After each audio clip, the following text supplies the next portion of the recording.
বউ তালাক দিছে, নেওয়ার কোনো কায়দাই নাই। হুজুর মাথা গরম আসলে, হুজুর 1 2 3 তুই তালাক, তোর মাও তালাক, এখন বউটা নেওয়ার উপায় কি?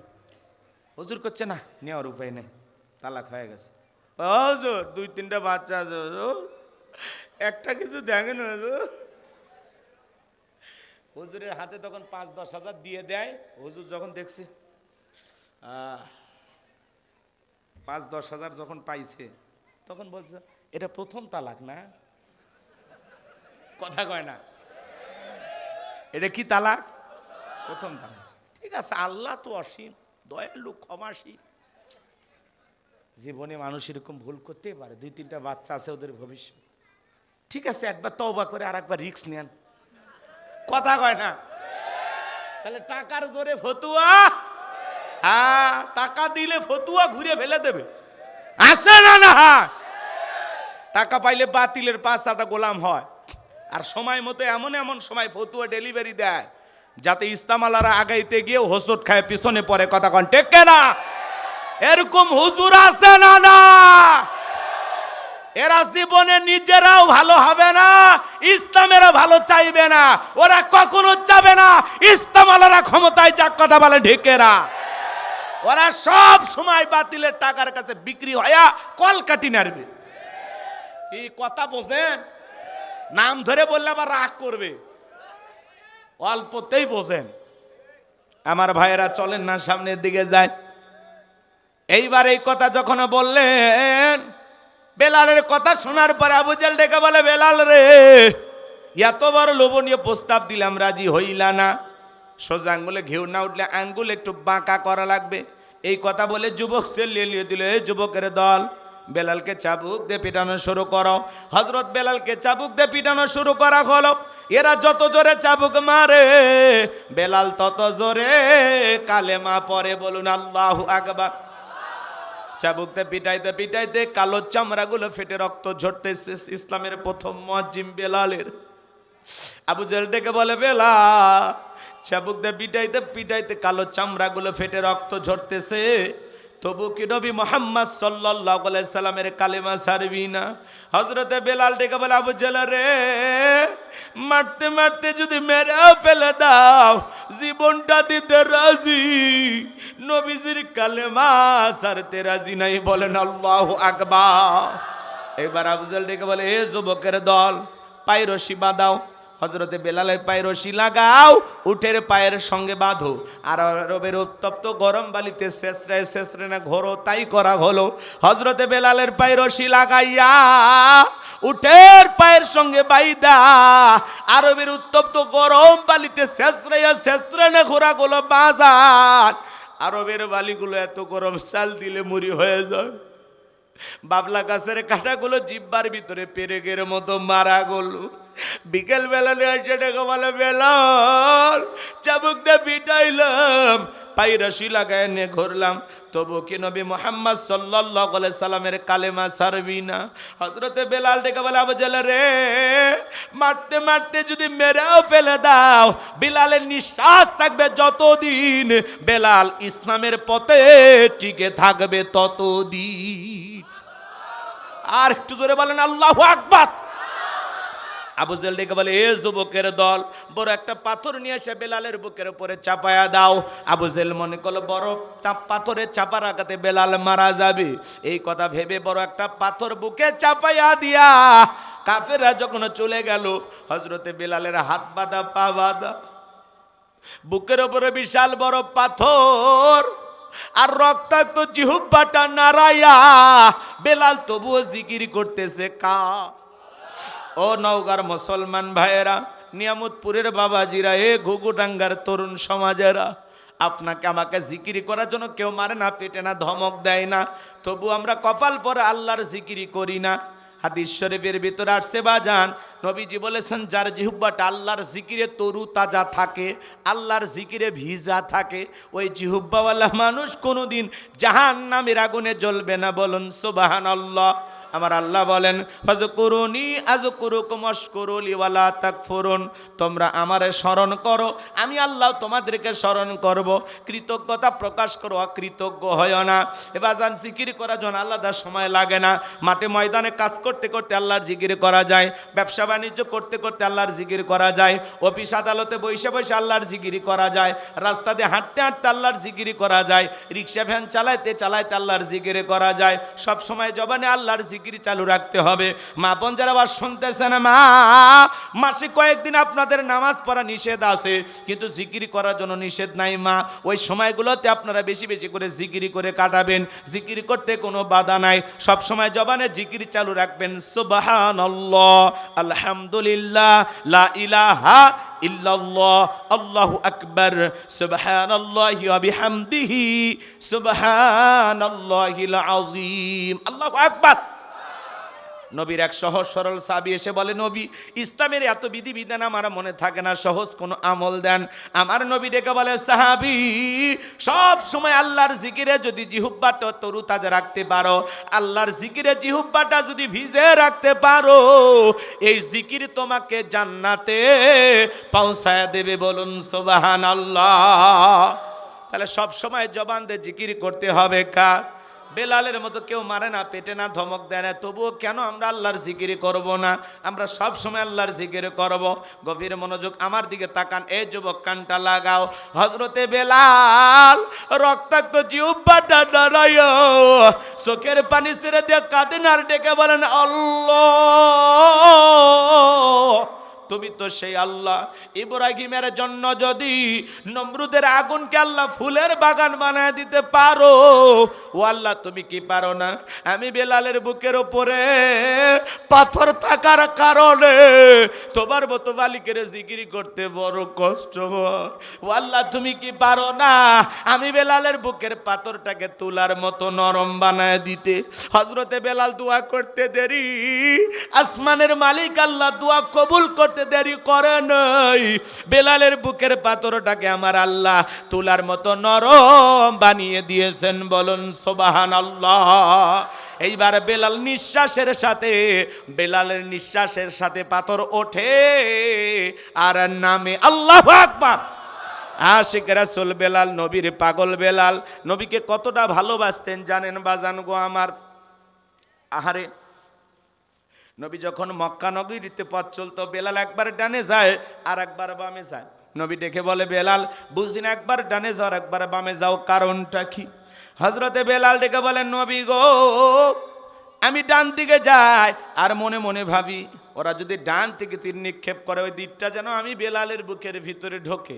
আবার বাম দিকে যায়, মনে মনে ভাবি ওরা যদি বাম থেকে তীর নিক্ষেপ করে ওই তীরটা যেন সর্বপ্রথম আমি বেলালের বুকের ভিতরে ঢোকে।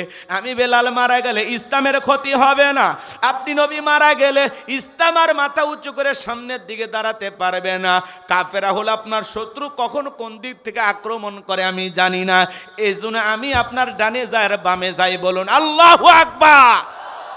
সেই বেলালের নির্যাতন জুলুমের কথা নবীর কান পর্যন্ত যখন পৌঁছে গেল, নবী তখন ডেকে বলে, ওয়াক্কুর বেলালের কষ্টের কথা আমি আর সহ্য করতে পারি না, যাও যাও তুমি আমার বেলালের জন্য একটা কিছু করো। হযরত আবু বকর সিদ্দিক রাদিয়াল্লাহু তাআলা আনহু কয়েক গুণ দাম বেশি দিয়া গোলামীর জীবন থেকে হযরত বেলালকে আজাদ করলেন, মুক্ত করলেন। বলুন আল্লাহু আকবার। এই যখন ইসলামের অবস্থা, একদিকে সন্তান হারানোর ব্যথা, কাফিরদের সমালোচনা, অন্যদিকে সাহাবায়ে কেরামদের উপর নির্যাতন ও জুলুম, এই জন্য নবীজির মনটা ভীষণ খারাপ। নবীর যখন মন খারাপ, নবীকে সান্ত্বনা দেওয়ার দায়িত্ব কার? আর একটু জোরে বলেন কার? আমার আল্লাহ ডেকে বলে, জিবরাইল আমার বন্ধুর মা নাই বাবা নাই, আমি ছাড়া আমার বন্ধুর কেউ নাই রে জিবরাইল। আমার বন্ধুর মনটা হয়েছে ভারী, আমি আল্লাহ সইতে নাহি পারি। লাহু মাহফুজ থেকে সূরা কাউসার নিয়ে যায় আমার বন্ধুর ওপরে নাজিল করা তাড়াতাড়ি। বলুন আল্লাহু আকবার। আর একটু জোরে বলুন না, আর একবার জোরে বলুন আল্লাহু আকবার। নবী তখন ডেকে বলেন, ও আনাস আমার কষ্টের কারণটা কি তোমরা জানো? কি তোমার মুস্কি হাসি দেওয়ার কারণ হলো এই মাত্র আসমান থেকে জিবরাইল এসে আমার উপরে সূরা কাউসার নাজিল করলো। নবী তখন সাহাবায়ে কেরামদের সামনে তেলাওয়াত করে শুনিয়ে দিলেন। জবান ছেড়ে সবাই আমার সঙ্গে আরেকবার তেলাওয়াত করুন, ইন্না আ'তাইনাকাল কাউসার ফাসাল্লি লিরাব্বিকা ওয়ানহার ইন্না শানিয়াকা হুয়াল আবতার। আল্লাহু আকবার। খারাপ লাগতেছে নাকি বাজান? আমার আল্লাহ রাব্বুল আলামিন বলেন, ইন্না আ'তাইনাকাল কাউসার, অবশ্যই আমি আল্লাহ পাক আপনাকে হাউজে কাউসার দান করেছি। এই পৃথিবীর অন্য কোন নবী রাসূলকে আল্লাহ রাব্বুল আলামিন হাউজে কাউসার দান করেন নাই। আপনার আমার নবীকে আল্লাহ রাব্বুল আলামিন হাউজে কাউসার গিফট করেছেন, হাউজে কাউসার দান করেছেন। বলুন সুবহানাল্লাহ। ইন্না আ'তাইনাকাল কাউসার, নিশ্চয়ই আমি আল্লাহ পাক আপনাকে হাউজে কাউসার দান করেছি। এই হাউজে কাউসারের পানি দুধের মতো সাদা, মধুর চাইতে মিষ্টি, পানির মতো ক্লিয়ার। ওই কঠিন কিয়ামতের ময়দানে যেদিন বিচার দিবস কায়েম হয়ে যাবে, বিচার দিবসের একদিন হবে 50,000 বছরের সমান। যেদিন সূর্য সহাত মাথার উপরে চলে আসবে, যেদিন মানুষের মাথার মগজগুলো টকবক করে গলবে, যেদিন বেঈমানদের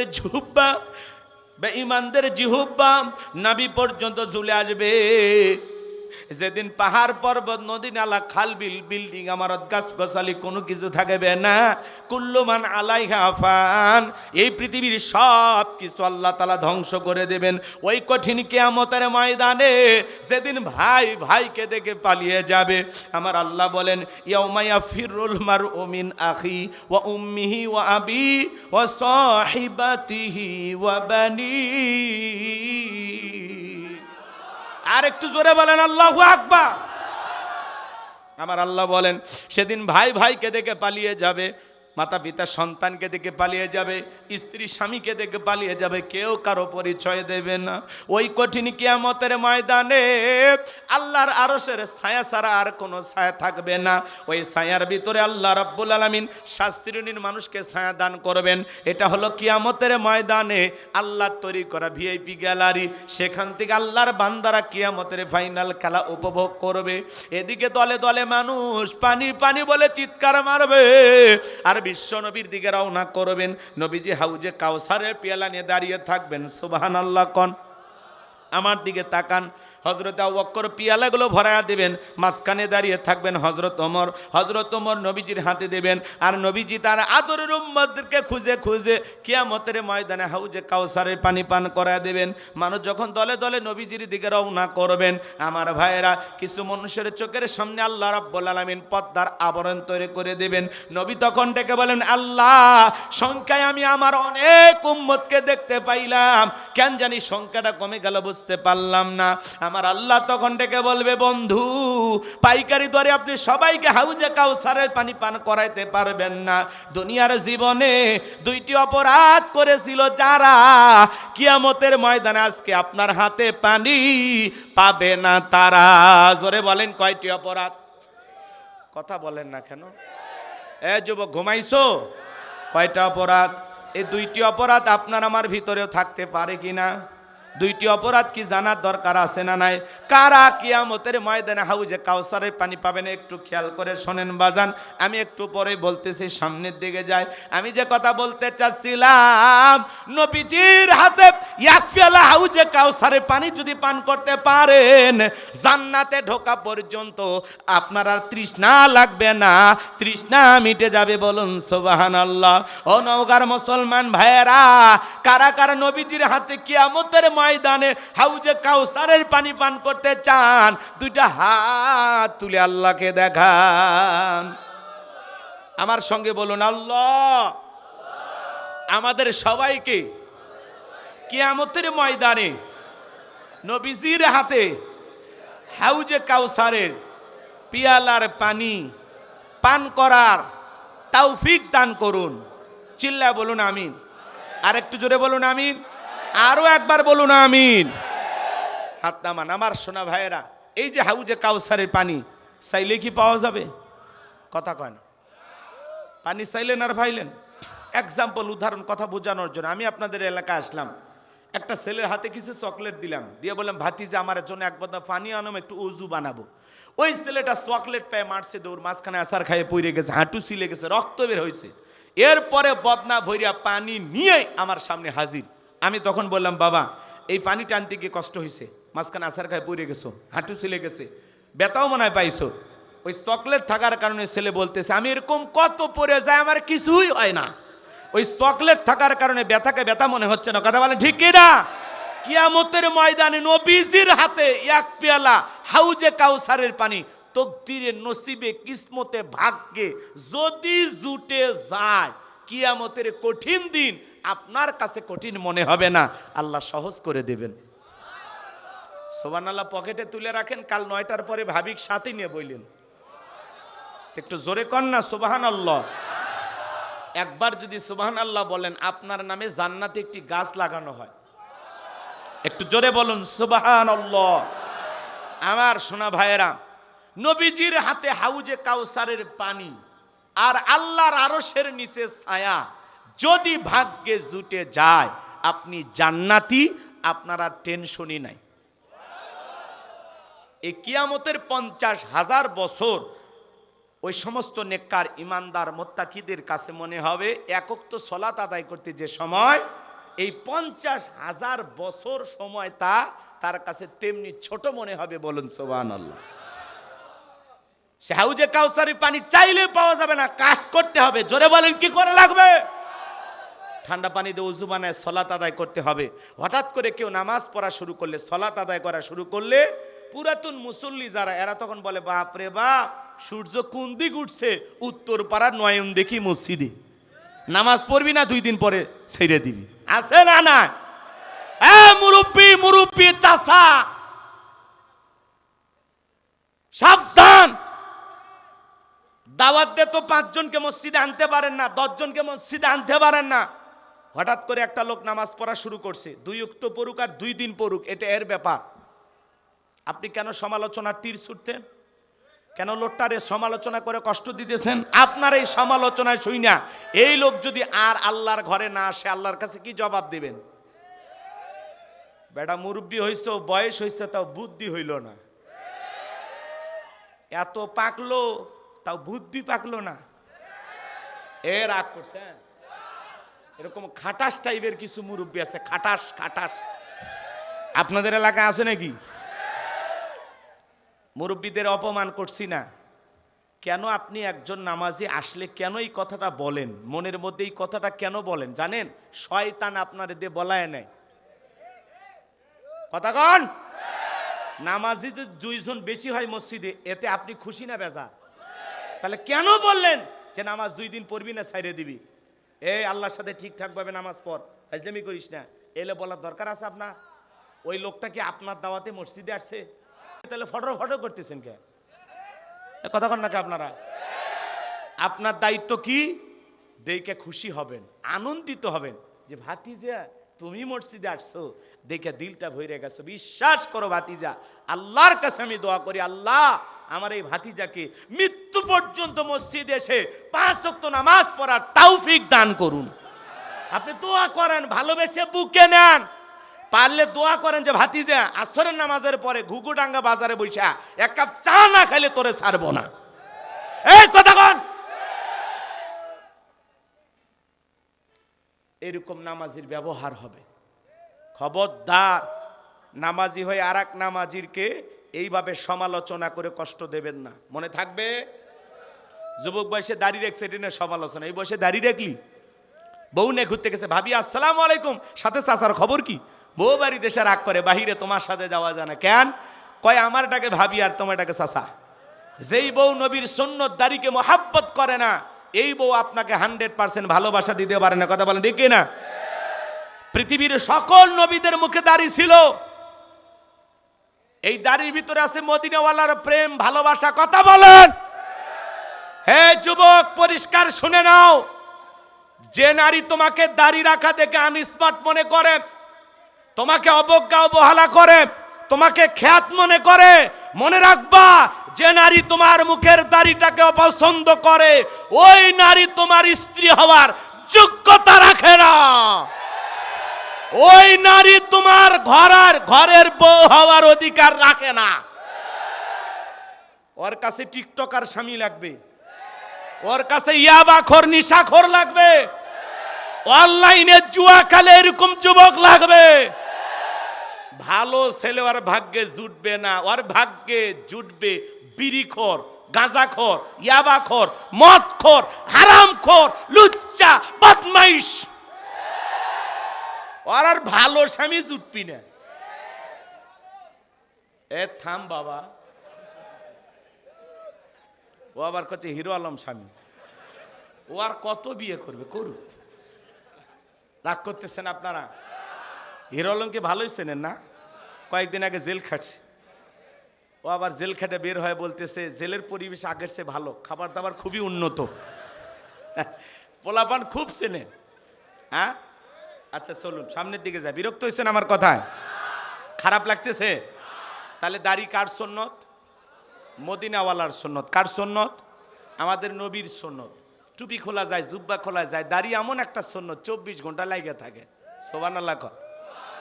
তার মানে দাড়ি কাটা মানে 24 ঘন্টায় তোমার আমল নামায় গুনাহ লেখা হচ্ছে। আল্লাহ যুব সমাজকে হেদায়েত দান করেন।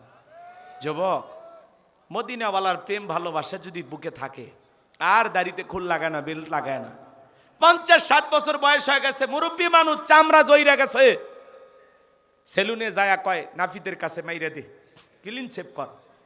নাফি তো বিরক্ত হয়, কয় চাচা যে কায়দায় চামড়া জড়ে গেছে প্লাস দিয়ে টানে টেনে শেভ করা লাগে, দাড়িটা ছেড়ে দেন, আপনিও বাঁচেন আমরাও বাঁচি। কয় না বাবা, দাড়ি রেখলে চুলকে, দাড়ি রাখলে চুলকায়। হ্যাঁ, কবরে যাও, ফেরেশতারা চুলকানির মলম নিয়ে বসে আছে, তোর জাগা মতো মলম লেগে দিবি।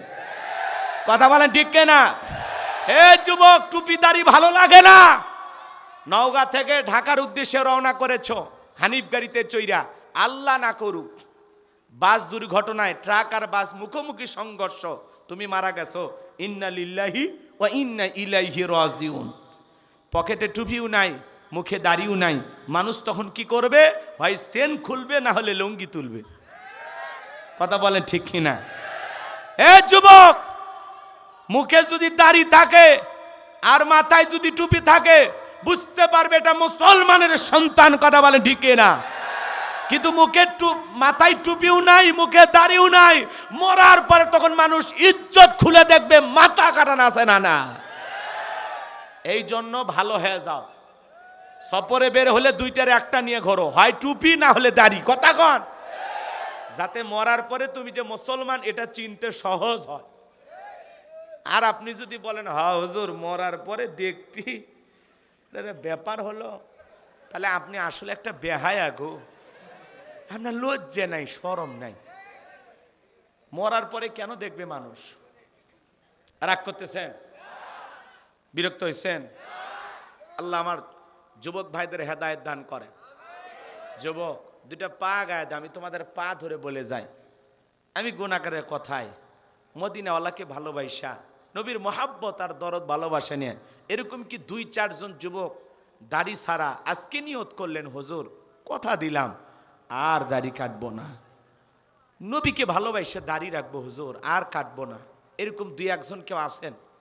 আজকের মাহফিল থেকে এরকম শপথ ওয়াদা দিতে পারবেন? আছেন কোন সোনা ভাই? ও যুবক, আর দাড়ি কাটবা না? আছে কেউ? আছে? হাত তোলেন তো সোনা ভাই আমার। আলহামদুলিল্লাহ, আলহামদুলিল্লাহ। যে সমস্ত যুবকেরা হাত তুলেছে, আল্লাহ যারা মদিনাওয়ালার সুন্নতকে মহাব্বত করলো, নবীর মহাব্বত ভালোবাসায় দাড়ি রাখতে চাইলো, আল্লাহ এই সমস্ত যুবকদেরকে মদিনাওয়ালার সাথে একই জান্নাতে কবুল করে নিও। চিল্লা কোন আমিন। আর একটু জোরে বলেন আমিন। আরে বাপ থামেন, এত অস্থির হয়েছেন কি? ওয়াজটা শেষ করলে বলবেন তো।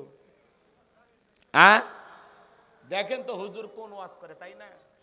আচ্ছা এইবার শোনেন, তাহলে এদিক খেয়াল করেন।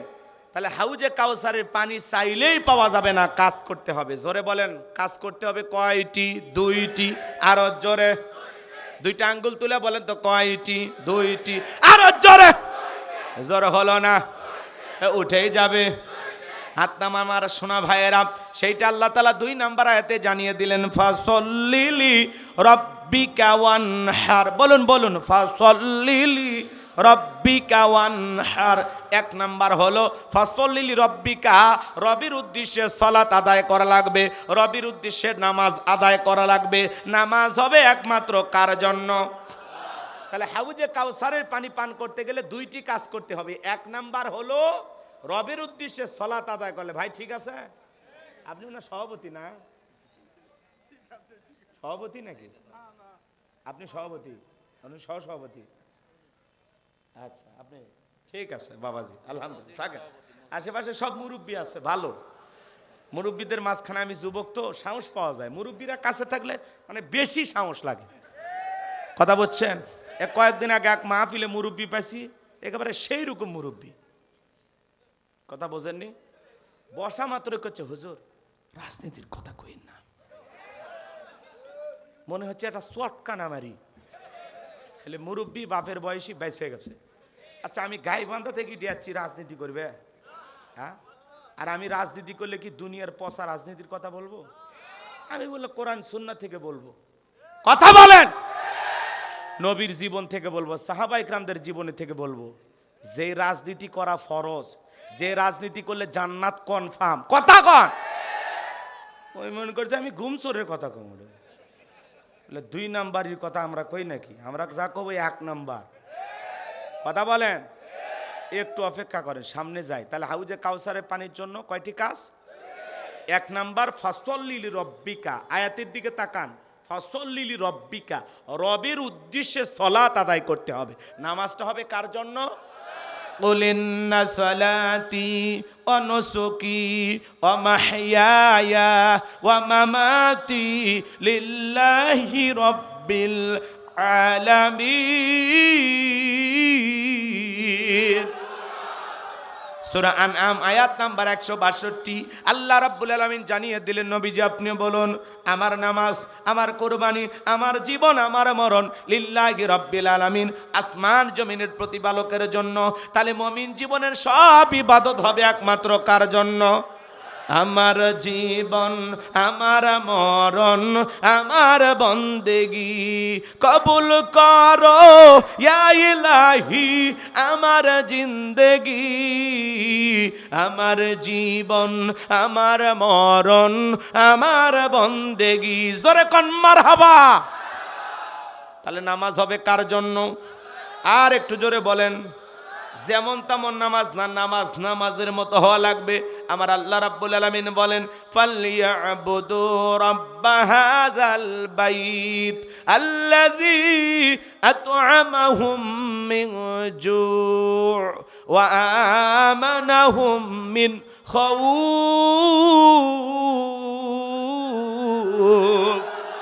আমার আল্লাহ রাব্বুল আলামিন বলেন, এই ঘরের মালিকের ইবাদত করো। তোমার নামাজ যদি নামাজের মতো হয়, যে বান্দা 5 ওয়াক্ত সালাতে মাথা নত করে আমি আল্লাহকে সিজদা দেবে, বান্দারে তোমার নামাজ যদি নামাজের মতো হয়, আমি আল্লাহ তোমাদেরকে 2টা জিনিস দেব। 1 নাম্বার হলো রিজিকের টেনশন করা লাগবে না। যে বান্দা 5 ওয়াক্ত সালাতে মাথা নত করে আমি আল্লাহকে সিজদা দেবে, ওই বান্দাকে আমি আল্লাহ না খাওয়ায় রাখবো না। বলুন সুবহানাল্লাহ। নামাজ নামাজের মতো আদায় করলে রিজেক দেবেন কে? আমার নওগাঁর ভাইয়েরাম, আপনাদের এলাকা একটা গভীর নিশীথে একটা প্রাণী বের হয়, কুহু কয়া চিল্লে। ওর নাম কি? শিয়াল পণ্ডিত। ওর নামে কি? নওগাঁ নিয়ামতপুরে মুরগির হোটেল আছে। ওর নামে কি? ভাতের হোটেল কেউ করে রাখছে। ব্যাংকের অ্যাকাউন্টে কি শিয়ালের নামে টাকা জমানো আছে? তাহলে শিয়ালদারে খাওয়াই কে? পাখি সকালবেলা নিট থেকে বের হয়ে যায়, সন্ধ্যাবেলায় পাখির পেটটা ভরে বাসায় ফেরত আসার ব্যবস্থা করেন তিনি কে? আল্লাহ যদি পাখিকে খাওয়ায়, শিয়ালকে খাওয়ায়, আমরা হলাম আশরাফুল মাখলুকাত। কুনতুম খায়রা উম্মাতিন উখরিজাত লিন-নাস, কুনতুম খায়রা উম্মাতিন উখরিজাত লিন-নাস। আল্লাহ তাআলা আপনাকে আমাকে উত্তম জাতি বানাইছেন, ভিআইপি বানাইছেন, মর্যাদার আসনে বসাইছেন। আল্লাহকে আপনারে আমারে কি না খাওয়ায় রাখবেন? কথা কয় না। আল্লাহ তাআলা কি আপনাকে আমাকে না খাওয়ায় রাখবেন? তাহলে আপনাকে আমাকে রিজেক্ট দেবেন কে? আমার আল্লাহ রাব্বুল আলামিন বলেন, ওয়া মা মিন দাব্বাতিন ফিল আরদি ইল্লা আলাল্লাহি রিজকুহা। সূরা হুদের ভিতরে আল্লাহ পাক জানায়া দিলেন, এই পৃথিবীর জমিনে এমন কোন বিচরণশীল প্রাণী নাই যার রিজেকের ব্যবস্থা আমি আল্লাহ আসমান থেকে করি না। ওই আটলান্টিক মহাসমুদ্রের ৩৩,০০০ ফিট গভীর অতল পানির নিচে থাকা ছোট্ট একটা প্রাণী, তার রিজেকের ব্যবস্থা আমি আল্লাহ আসমান থেকে করি। পৃথিবীর এত মাখলুককে যদি আল্লাহ রিজেক দেয়, আমরা যে আশরাফুল মাখলুকাত, আমাদেরকে আমার আল্লাহ না খাওয়ায়া রাখবে না বাজান? নামাজের মতো আদায় করলে ওই বান্দার জন্য রিজেকের ব্যবস্থা করবেন তিনি কে? তাহলে 5 ওয়াক্ত সালাত কারা কারা আদায় করবেন? 2 হাত তুলে আল্লাহকে দেখান। আল্লাহ আমাদের সবাইকে 5 ওয়াক্ত নামাজি বানায় দেন। জোরে বলেন আমিন। আর একটু জোরে বলেন আমিন। হাত নামান আমার সোনা ভাইয়েরাম। 2 নাম্বার হলো ও আমানাহুম মিন খাউফ, আল্লাহ সকল ভয় থেকে নিরাপত্তা দেবেন। সমাজে ভয় আছে না নাই? মেয়েটা স্কুলে গেল, ভালোভাবে ফিরবে নাকি লালসার শিকার হবে? ভয় আছে না নাই? কথা বলেন ভাই, আছে? মেয়েটা কলেজে গেল, একা একা ফিরবে নাকি জামাইয়ের সাথে নিয়ে ফিরবে? ভয় আছে না নাই? আপনি বিকাশের দোকানদার, নওগাঁ শহর থেকে পকেটের মধ্যে 5 লাখ টাকা নিয়ে, আপনার এই গ্রামের নাম ঘুঘুডাঙ্গা, এই গ্রামে আসবেন, মনে মনে ভাবতেছেন আল্লাহ রাত 2টা 3টা বাজে, পকেটে 5 লাখ টাকা, এই টাকা নিয়ে ঘুঘুডাঙ্গা পর্যন্ত যাইতে পারবো নাকি চোর ডাকাত ছিনতাইকারীর কবলে পড়ে টাকা যান 2টা হারাবো? ভয় আছে না না? স্বাধীনতার 54 বছর কেটে গেল, 55 বছর পার হয়ে যাচ্ছে বাজান গো আমার। এত বছর কেটে গেল, আজ পর্যন্ত চুরি বন্ধ হয়নি। স্বাধীনতার এত বছর কেটে গেল, প্রত্যেকবার প্রধানমন্ত্রী আসলো মুসলমান, তারপরে বাংলার পার্লামেন্টে কোন নেতা নামাজের ন্যূনতম বিল পাস করেনি।